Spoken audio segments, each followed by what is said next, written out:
Good evening. So in the first slide, you can see what an average 5-day week looks like for both a hybrid student and a fully remote student. In the hybrid choice, students in the A group with the last names A to K attend in person the first 2 days of the week. Students in the B group with the last names L to Z attend the last 2 days of the week. And unlike earlier presentations this summer, Wednesdays are now alternating between the A group and the B group. We've settled on an early dismissal time. So hybrid students would attend their classes remotely when it is not their in-person day. Fully remote students are expected to attend every day remotely. On the next slide, what you see here is a screenshot of a calendar that we've created to try and help families keep everything straight K-12. We have an A and B shift calendar that denotes which Wednesday each shift attends, how adjustments are made for 4-day weeks, and which cycle day it is for both the elementary and the middle level. The high school no longer has a traditional cycle day in the semester block. This calendar will be available on our district website tomorrow afternoon. It will appear on building pages as well to assist families in keeping track of the hybrid calendar. If families have students with multiple last names, we would ask that they go to our district website and click on the family commitment survey box on the fall planning page. That box will take them to contact information if they need to address any shift issues. If families have changed their mind about what they've indicated in the family commitment survey, there's also contact information there as well for each building. Again, on this slide, you can view the high school bell schedule. This is exactly the same as presented at the last board meeting. However, on this slide, you see the middle level schedule. It's important to note that there's been some adjustments to the middle level schedule to increase instructional minutes. Traditionally, middle level did not have homeroom until 7:40.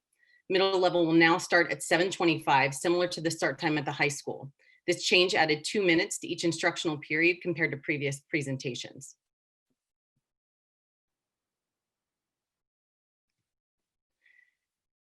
These are the demo videos that were discussed earlier in the meeting. It's intended for students and parents. The entire presentation will be up on our website again tomorrow, and these videos will be available on the Schoology help page, which is also off the tech landing page.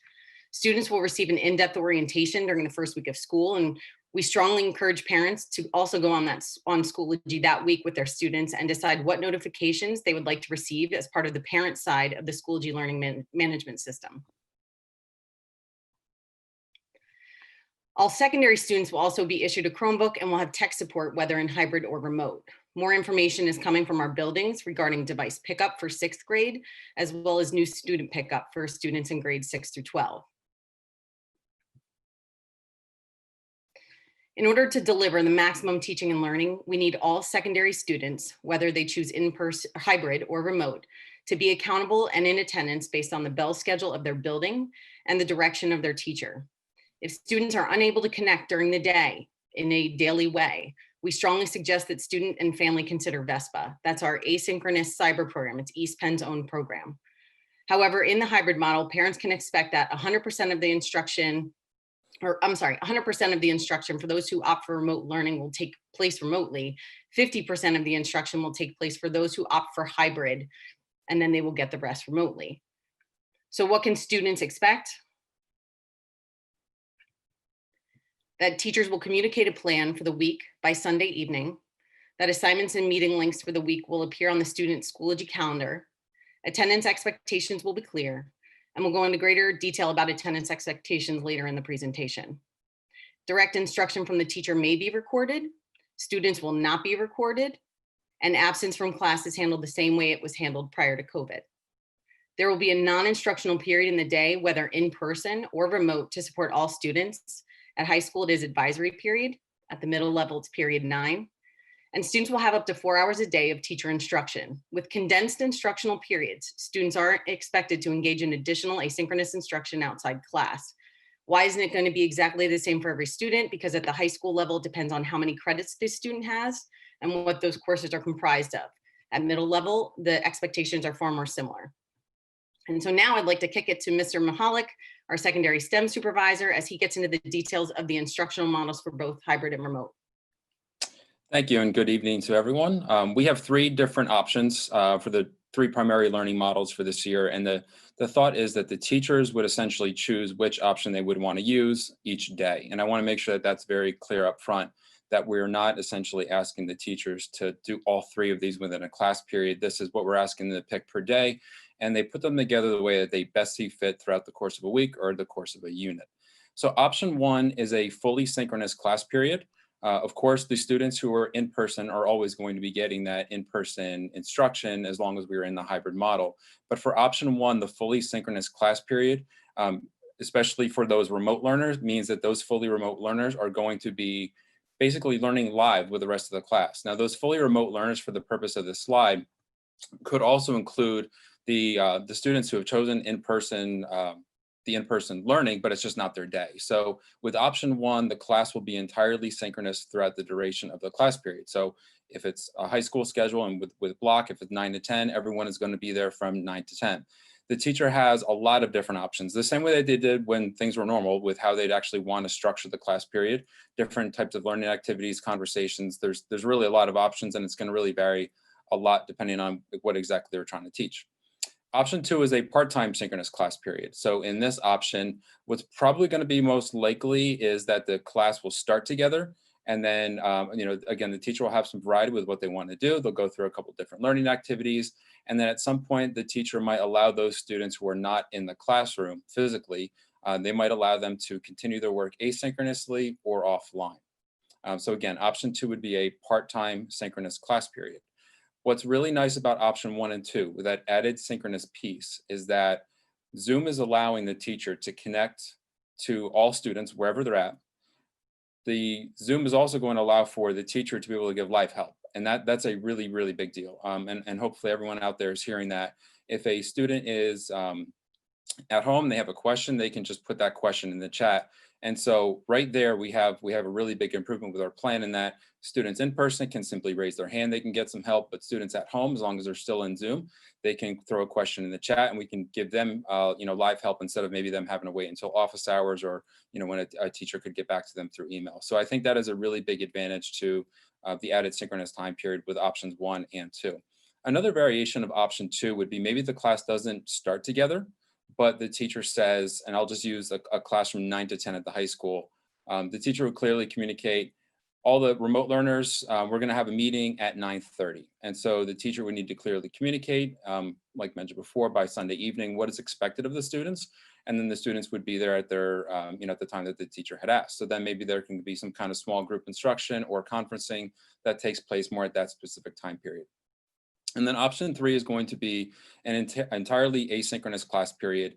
This is best used or most commonly used when there are going to be things done in the classroom that are really difficult, maybe even impossible to replicate at home. So the teacher will be working with all of the students that are in person, and the students at home will be working asynchronously or offline during the duration of that class period.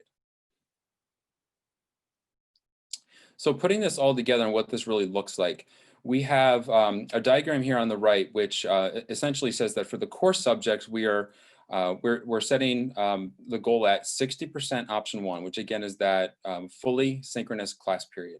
So for math, ELA, social studies, science, and world language, the goal is that 60% of the week or the course of the unit would be that option one fully synchronous option.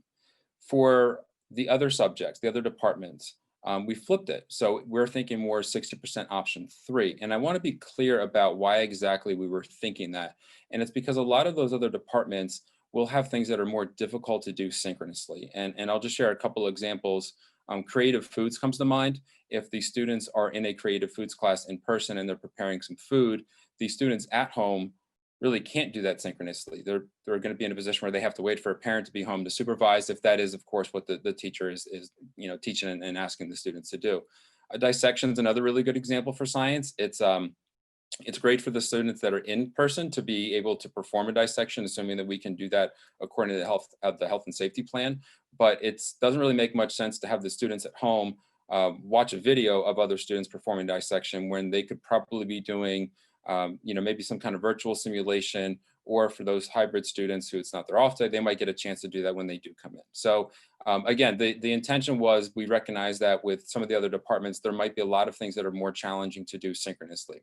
Now, with that said, there are still going to be classes within the departments on the right-hand side that might want to do more synchronous instruction, especially those who have the technology to be able to do so. So this is certainly not an area of absolutes. I think there's going to be a lot of variety. There's going to be a lot of variety within departments. Teachers are also going to see when they start planning that there's going to be variety throughout the course of their units. Maybe they start units more heavy on the option 1 side, and then towards the end, they're going to go more of the options 2 and 3. So this is our guide, again, to just reemphasize that we're using these numbers as percentages of the amount of days spent, per week or throughout the course of the unit with that synchronous instruction, because we really do want to maintain a good percentage of synchronous instruction to all of our students and not kind of lose sight of some of those the students who are fully remote. The expectations for each instructional period, if you look on the left at the hybrid student in school, I think you can all understand that they're going to be getting the instruction live from that teacher. They're going to be following whatever their teacher's instructional plan is throughout the course of that period. And then the hybrid students who are at home and the 100% remote students are home, the words are identical. They're basically going to be going through the same exact experience. So the 1, 2, and 3 just explain, again, options 1, 2, and 3 that I've already gone over. But option 1, the fully synchronous, option 2, part-time, and option 3 would be the fully asynchronous experience. And then attendance is going to be linked and kind of like mimic exactly what the 3 different learning models are. So for the in-person learning, that's pretty simple. The teacher will be able to know who's in person, but also the Zoom meetings will be able to allow the teacher to see really easily, the same way that we can all see each other and who's on this meeting. The Zoom will allow the teachers to be able to do that attendance as well. And same thing if the class period is going to go with more of an option 2. If there's synchronous attendance for part of the period, the teacher can get the attendance for the part of the period that they have asked those students to be on Zoom. Maybe it happens at the beginning of the period, or it could happen at the end. But the asynchronous attendance, that is going to be the one where it would be more aligned with the work completed, since they're not going to necessarily be required to check in that day. It might be asking the students to complete a certain assignment before the end of that class period, or even the end of the day, and attendance done accordingly. For grading and assessment, grading is going to look more like it used to. When we say traditional grading and reporting, kind of goes back to the way that our teachers were grading and reporting before the COVID closure, and allowing them to go into ways that are more comfortable for them. Of course, there are going to be some teachers that are going to shift their grading practices and assessment practices because of the different learning models that we're going to be in, and we fully support that as well. But it will be more traditional. There are going to be tests and quizzes done remotely. We're able to do that through Schoology. There are certainly going to be times where performance-based assessments and skill-based assessments are going to be ideal, as part of the entire experience for both the students who are in person and also those who are fully remote. And parents will and everyone will continue to be able to see the assignments and see grades in PowerSchool. But with Schoology, what's really nice about that is that I think there's going to be a lot more communication to both students and parents about upcoming assignments and assignment completion with Schoology. So again, what happens if East Penn moves to full remote for a short-term period or a long-term period with this instructional plan? I think one of the silver linings is at the secondary level, our teachers are carrying mixed rosters of remote and hybrid students. So we are not going to be shuffling students during those periods. And again, we're able to offer the entire program of studies that we approved in the fall. We had to make some adjustments for this plan, but we're still able to offer all of those courses to our students. So should we go into remote, teachers will continue to post plans for the week and make efforts to maintain the same balance of synchronous and asynchronous. The instructional minutes will be equal to that schedule that we have in this presentation. And advisory at EHS and period 9 at the middle level would provide opportunities for that non-academic touch point period that we would still maintain in that remote environment.